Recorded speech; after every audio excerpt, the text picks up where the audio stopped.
Yo, good morning racing fans, welcome back to the channel. Brought to you in association with betting.co.uk.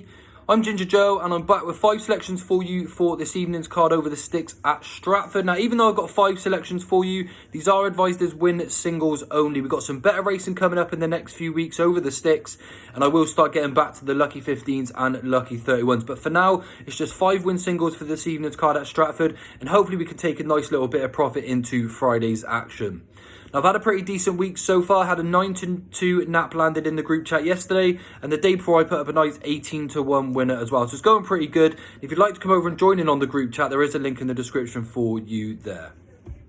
Now, I'm going to waste no time before today, going to get straight on into the action. And we open up at Stratford with a 2-mile, 2-furlong maiden hurdle. But even though it's a maiden, there's some nice horses in this race that will do plenty of winning in time. But we'll start off by taking a look at Dabby Dosey for Gary Hanmer, who's received some really strong support for today's race. But I just don't see it happening. He's a horse that comes out and does the same thing over and over and over again. And in his last 3 starts, he did again receive a lot of support. And Gary Hanmer had done some good job in persuading Harry Cobden to get on board. But if Harry couldn't get the job done in 3 attempts, I don't think chucking Brian Hughes on board is going to make too much of a difference this time out.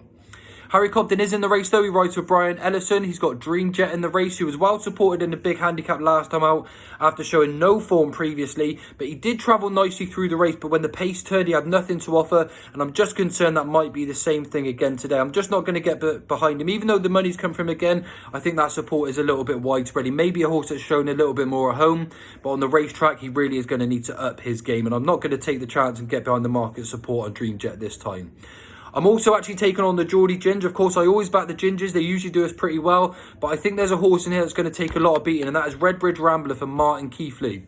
Sean Bowen takes the ride this time, and he comes to Stratford for just the 2 rides, both for Martin Keithley, but he actually is here for this 1 ride, I believe. He's favourite in the opener. He's coming for a little bit of support already, but he's a really nice, strong traveller. He was badly hampered last time when he flopped, but there's definitely still a little bit more improvement in this one from what we've seen so far. And the fact that Sean Bowen's come here for these 2 rides, this probably being the main one, I think Bridge Rambler is going to take some serious stopping in the opener.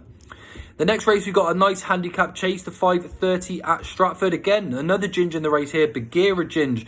But he had to get rousted along quite early last time out at Newton Abbot. And even though he stayed on quite nicely later on in the race, I'd like to see a little bit more from him coming in the next few runs before finding any confidence to get stuck into him. So 5-4 is a touch too short. But I do actually fancy the Emma Laval runner here, Goldlink, who's done really, really well in previous starts here. Won here on his penultimate start in really good fashion and wasn't disgraced last time out at Bangor either. So I think major player in this in today's trip, stepping up a little bit should actually help him bring a little bit more improvement from him. And Emma Laval does really well with placing her runners as well. So I think Goldlink is here for a reason. He's probably fit. He goes on the ground. The slight step up in trip actually should help his chances. And he's slightly drifting at the moment to 11-8. So if you can get a little bit more than the 11-8, I definitely would advise backing him. He's actually my nap selection for today. I think he's going to take all of the beating. In the 6 o'clock at Stratford, we've got a nice handicap chase here over 2 mile, 3 furlongs. We've got a horse for the Sophie Leach team here, Arcade Attraction, in at your even money favourite. But I'm definitely going to take him on with a horse called Chess Player here from the Ben Pauling team, who I've liked for quite a while. He's a nice, steady improver, a pretty decent traveller, and provided he's in the mood, I think 5-1's a really, really big price about his chances. You could even have a little bit of a scummy each way bet on him because you're getting the 2 places. But he's beaten Blazer Trail before, the second favourite in here. Arcade Attraction, for how good he's done in his last 2, I'm not actually totally sure or convinced that he's going to be able to back it up, even though he's on a feasibly well treated mark. I think Chess Player is the one to bet with here. 5-1 just seems a little bit too big for his chances, and I'd be willing to take on the even money favourite.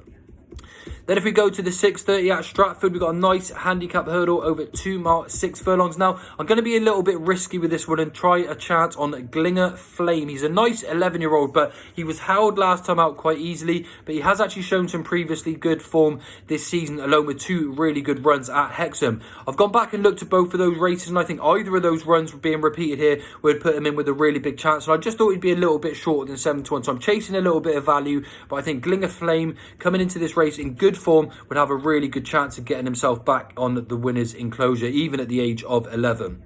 Then my final selection of the day will come in the 7 o'clock at Stratford. We've got a 2 mile 1 handicap chase here. Again, we've got good ground here at Stratford as well, and I think that's going to be beneficial to a few of the runners, in particular Jet of Dreams here for Warren Greatrex and Harry Cobden. He hasn't actually won yet under rules, but he's run some really good races in defeat, and I think Harry Cobden's going to get a really good tune out of him once again. He seemed to improve for the ride last time out under Harry Cobden, and a similar sort of scenario again coming into this race would actually see him go very well indeed. He does actually go well over a little bit of a further trip, but the drop back here to 2 miles shouldn't be a problem. He was on good ground at Worcester last time out. Not too dissimilar tracks to Stratford, and I think he is definitely going to be the one to beat. Bampton Cliffs is a pretty good horse here for Sam Allwood, but he's again a little bit of a ropey sort that would need to prove that he's consistent enough to back up those performances. But I think this is finally going to be a good opportunity for Jet of Dreams to get off the mark under rules at 9-4. So there's my quickfire selections for you for this evening at Stratford. We've got Bridge Rambler in the 5 o'clock. Goldlink is the nap in the 5:30.